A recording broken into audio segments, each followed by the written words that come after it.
Hello, my name is Mackenzie and I'm autistic, and this is my YouTube channel. We talk about a wide array of autistic topics on my channel. If you like my content, please like, subscribe, and share it. If you'd like to follow me on Facebook or Instagram, my link is below. Thank you for watching. So, 3 reasons why I don't support Autism Speaks. This is a really controversial organization with people who have autism. I've listened to a lot of creators say a lot of things about Autism Speaks, and I decided to go and do my own research, and I've concluded I don't support them either.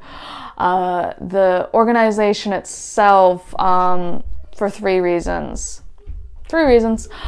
There's more, but I'll keep it to 3 because we got a time limit.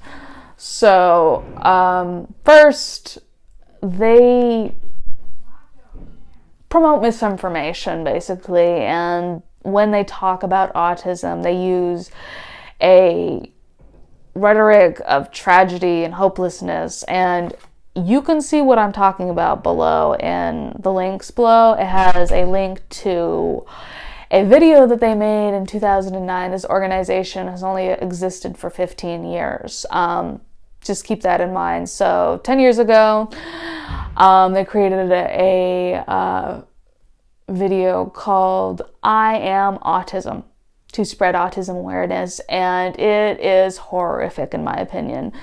It creates misinformation of children with autism being burdens on their family, of autism ruining marriages, and yes, they say that in there. And they haven't stopped using this rhetoric today. You can look up this 100-day toolkit recommended by Autism Speaks after diagnosis of your autistic child, where they say autism is comparable to children with leukemia. Like, there's a continuing rhetoric of tragedy, hopelessness, and saying that autistic people are burdens on society that continues. Their very own founder calls autism an epidemic that needs to be stopped. Links below to all these that I'm mentioning right now.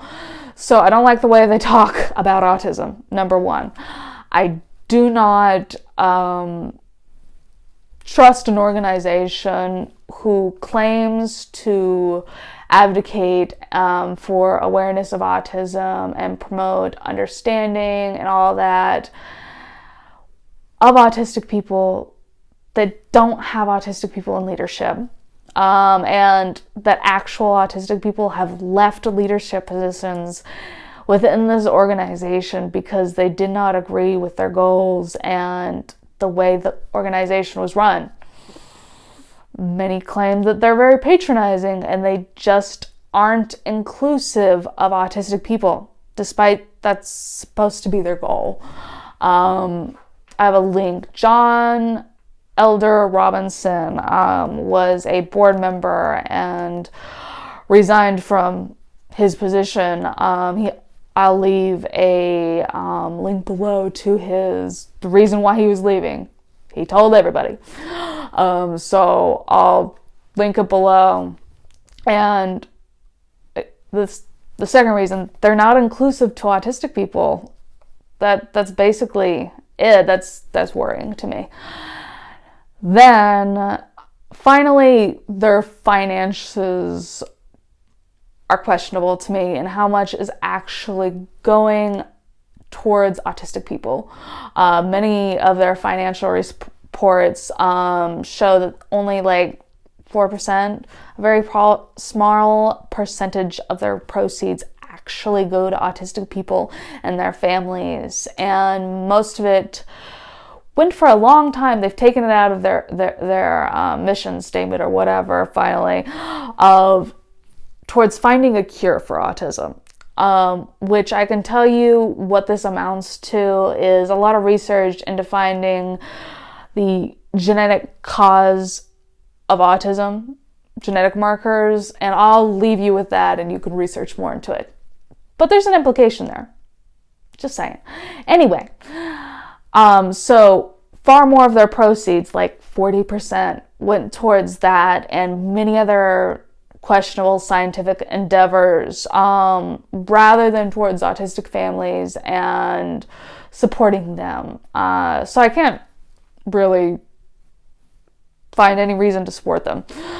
I'm sure, though, that many in the organization have good intentions. I do think that's true.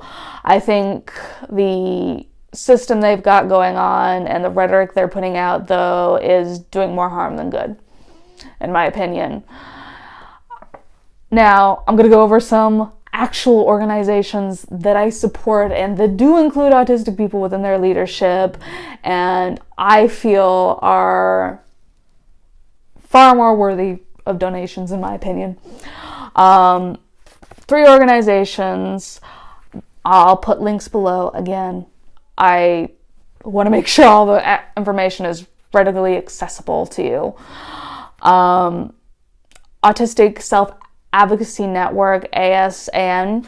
I really like them, and they really promote self-advocacy. They've got it in the name, after all. And listening to autistic people and autistic voices, I think is very important, and they do that. Autism Women's Network, women, it's been a long time. The narrative has been that only boys have autism and it's a male disease, but that is a lot of misinformation that's been spread. And this organization really focuses on girls and women with autism and supporting them after a long time of not being acknowledged. I really like this organization. Then Thinking Person's Guide to Autism. I really recommend going to this site. It has a bunch of articles from a large pool of different perspectives, from autistic people to people that have worked with autistic people for years, from parents of autistic people, from family members, a lot of different perspectives, and none of these organizations speak about autism as if it's a tragedy and that promote any misinformation or negative narratives that promote that. I really appreciate them, and I hope you look them up. I hope you found this information helpful, and if you have any comments, please post them below. Maybe even, I'd really like to hear of other organizations that advocate for autistic people that you support or you know about, and I would love to hear about it. If you like my content and you'd like to see more, please like, subscribe, and share. I post a video every Saturday, and if you're watching for your loved one, for yourself, or your friend, I welcome feedback. Please tell me anything you'd like me to expand on or any other topics. Just write in the comments below. Hope to see you again next week.